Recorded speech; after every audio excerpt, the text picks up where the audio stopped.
I couldn't afford a brand new diesel truck because who can? Sticker's still in here. 88 grand, that's crazy. So I bought a crash one from Copart for about half off. And in this video, I'm gonna get the truck running and driving, and I also found and spoke with the previous owner. One morning, and he wanted to go to work worse than I wanted to go home. I called him on that passenger side headlight. Who crashed the truck, and I got the whole story with pictures. I've owned 3 different ZR2 trucks, starting with my S10 ZR2, that was not a good one. And then I got a Colorado ZR2 diesel, which I absolutely loved. Best daily driver ever, even with a hood stack and tractor flap. That's awesome. And then I got rid of that and got a Silverado ZR2 1500. And that thing was an overpriced POS. All right, to be fair, it was a fine truck, but it was not worth $73,000 for a gas truck with different shocks.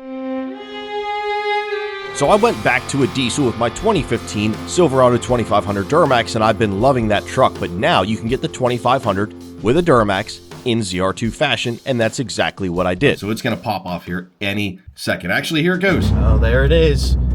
I see it over there hiding. Oh man, that's gonna be such a good looking truck. Mind you, this one is a little damaged, but hey, at least it runs.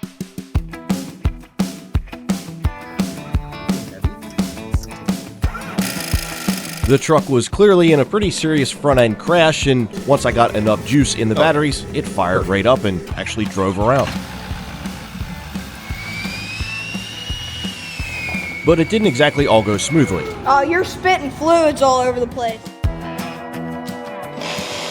Aha! Obviously, the truck puked a bunch of fluids out and had a bent front frame rail, a bent fender apron, and was missing all the cooling components. Hopefully, it can be saved. I really don't want to put a whole new frame on this truck. That would be a ginormous amount of work. So that's the first thing I got, was a cooling stack for the front end, and got that all installed. At least mostly in the last video, but I was still missing some parts. Temporarily throw something together. I hacked off some more broken and bent pieces from the front end, and then me and my dad could actually get the cooling system installed along with the air box, and I filled up the transmission with fluid, though according to you guys, I've already cooked the transmission. Hopefully that's not the case. All you gotta do is hold it. I'll do the pumping. I would say it was ready to run and drive, but I was missing one cooler from up front, so I couldn't put coolant in it, and the power steering lines are just kind of hanging where they shouldn't be, and they're also bent. That's good. So in comes a whole Corvette trunk full of new parts.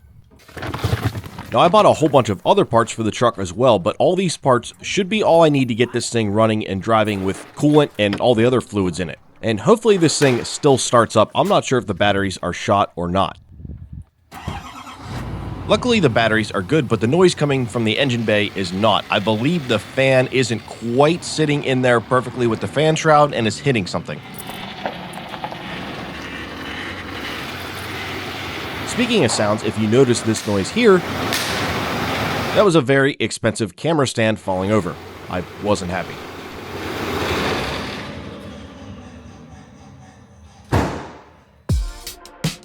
And here's the whole reason I couldn't take the truck on a long drive or fill it up with any coolant. That's because it's missing the auxiliary radiator that goes underneath all the other radiators, which I didn't even know was a thing. Apparently, it's an option. And to go along with that, I got a new power steering cooler because the old one was bent, and I have to reroute that whole thing anyway because it's supposed to go at the top of the radiator, not at the bottom. I wasn't able to figure that out until I looked at other crash trucks on Cars4.bid with front end damage, and I could see exactly where all these coolers went. Pretty handy if you ask me.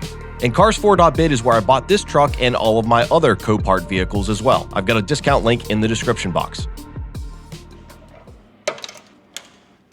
And obviously, based on those photos, this power steering cooler doesn't sit where it is. It never seemed right there, but I couldn't figure out where it went before, so that's where I shoved it. I don't really want it to drain. Do you want me to hold my thumb over it so it stops running out? Yeah, if you don't mind while I try to figure out something to plug it with. Obviously, it needs routed all the way back up to the top of the cooling stack. The power steering cooler wasn't leaking, but was pretty worse for wear, and there you can see that auxiliary cooler I was talking about. That's jammed in there. Ooh. Is that it? Well, that probably bolts right there. Awesome.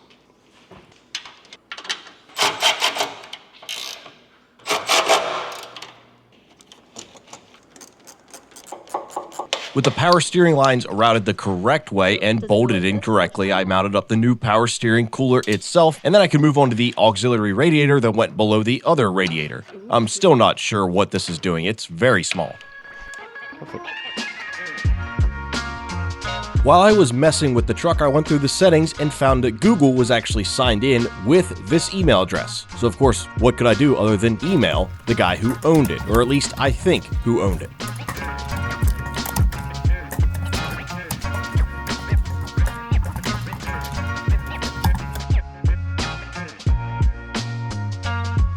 I searched his name and actually got good results, a couple email addresses and a couple phone numbers. You know, as cool as it is as to be able to find with and connect with people via the internet, it's actually wildly terrifying. I did find a phone number. Has been disconnected or is no longer in service. All right, I guess that one doesn't work. It does go to Mississippi though, which is right. There is another number I found here as well. This one also goes to Mississippi. Hello? Hi, is this No, Okay, do you know us? I do. You do? Who is this? Hey, my name is Matt. I'm not a telemarketer or anything. I'm calling, I think I bought his totaled truck. Oh, the Chevrolet? Yeah, did he have a gray 2025 Silverado diesel? Yep. Oh, wow, the internet works. I searched his name and I guess I got the right phone number. I was just wondering if I could talk to him about what happened in the crash, because I bought it and I'm going to rebuild it. Yeah. His number's... That's a big help, thank you. Okay, you're welcome. All right, bye-bye. Wow, that actually worked. All right, I'm going to send him a text and then I'll probably call him a little bit later. Guys, he's texting me back. That's so cool that he answered back. I can't wait to hear the story.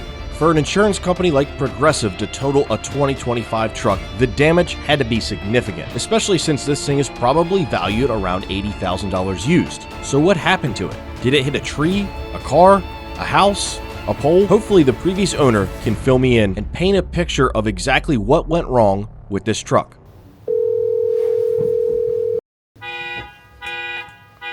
Hello? Hi, this is Matt. Alright. You the one that ended up with a gray Chevrolet? Yes, that would be me, because you're like logged into the truck's infotainment system and your email was on there. I figured I would do whatever I could to get in touch with you. I just wanted to hear what happened to the truck. I mean, it looked like the truck hit like a tree or something, but that's a telephone pole or something. Probably, yeah. And when he told me what happened, I couldn't believe it. It's not what I pictured at all. No, it's a Ford Ranger or a Ford, whatever it is, like a 2002. What happened? I was leaving Toyota one Friday morning on the way home, and he was going into work, turned in front of me. Oh, that's awful. He sat there and waited at the intersection, waited till I got there and turned in front of me. That's such a nice truck. You picked out a very, very nice truck. Oh, it was. Did you get it new? Bought it brand new. It has like every option that I would have picked if I was getting it new, with the color and the tailgate and the sunroof, everything. Yeah, I liked it. I probably bought it again, but I ended up with a Ford Shelby pickup.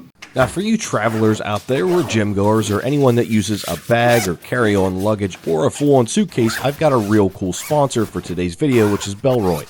Here I have their light travel pack in 30-liter size in black, which has a ton of options for storage inside and out. It's got a spot to hold my laptop. It has straps, you can use it as a backpack, but they also fold away and you could stow this on your actual luggage. It honestly just feels like a really, really high quality backpack that you can use as a carry-on or whatever else you'd like to use something like this for. And if you need more space, this is a Transit carry-on large in the Everglade color. Quality feels top-notch, and just like the other bag, this one has tons of storage, removable storage, and almost limitless organization styles. I also really like that the wheels are quiet. They're not banging and clanging around, and all four of them spin. It has a really nice expandable handle, and it honestly feels like I could throw this thing off the roof of my house and it would survive it just fine. Bellroy has tons of other products on their website as well, and you can get a discount on any of them if you use the link that I have in the description box. They're going to redo the frame horns on it? I got to get it to a frame shop. Did insurance tell you why they totaled it? Not really. 40-something or 50-something thousand for it. It ain't as bad as what I think. What I put it that way. Yeah, because to me it's like where the tow hook's attached to the frame. That's where it's bent on one side. Yeah.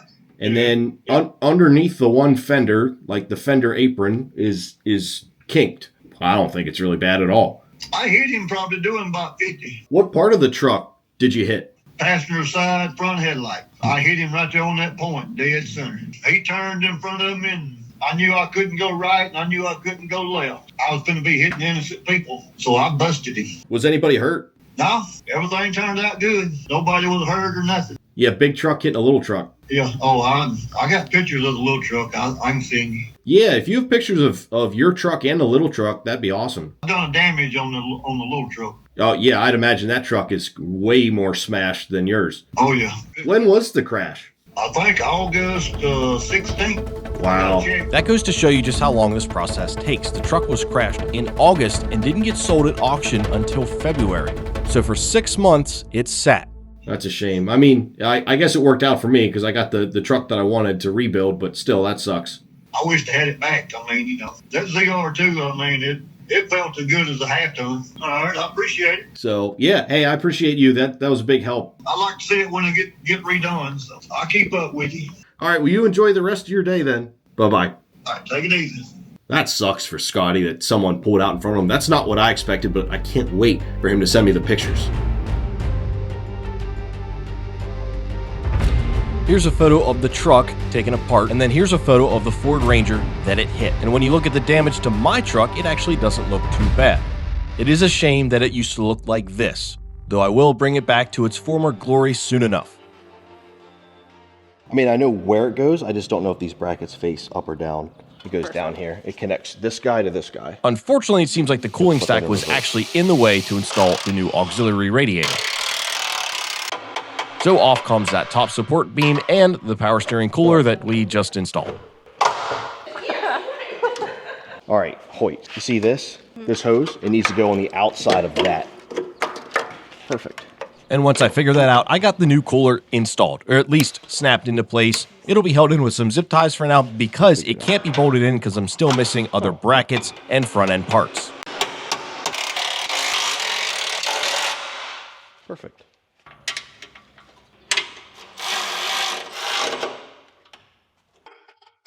The top of the cooling stack bolted in perfectly on the passenger side, but the driver's side, the tab is broken off. I'm going to have to address that later, but for now, it's pretty solid. And hopefully leak-free, but I won't know that until I fill the whole system up with coolant and water. I should probably have started with water, but I'm feeling pretty good.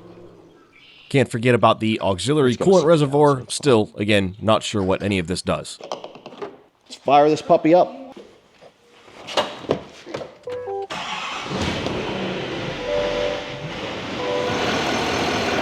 Sounds good. Watch your fingers. It's quiet. Remember how loud it was before?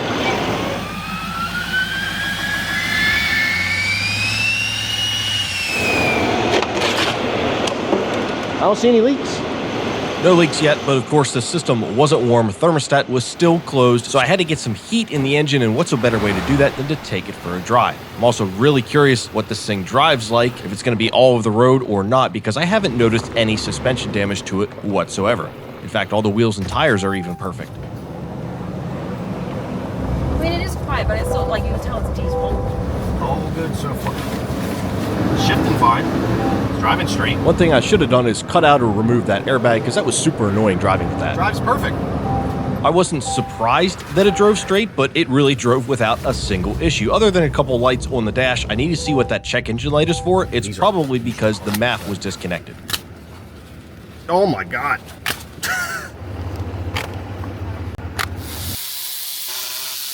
Let's see. Oh, that's way easier than cutting it. Sometimes these melt. But once the thermostat opened, I could finally get it completely filled up with coolant and water, and there were 0 leaks.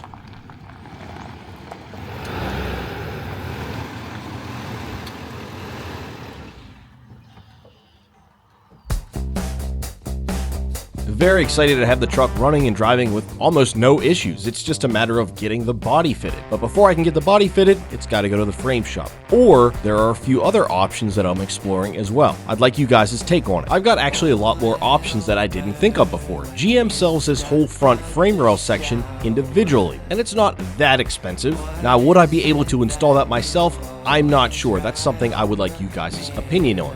Also, could I get a frame from another truck that's already cut, or perhaps even all together, cut the parts out that I need and weld them in. There's definitely plenty of options online, especially on eBay, and it's not necessarily about what is most cost effective, it's about what is most time and cost effective. Because if I take it to a frame shop and they charge $3,000 in labor, I don't really know that that's worth it when I could repair it myself, potentially for a lot cheaper.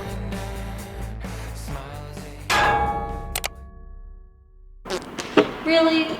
I hope that got my fart. Can you get my clip, please? Oh my God, don't stab You yourself. said to make it tight, so I didn't say injure yourself. I'm not.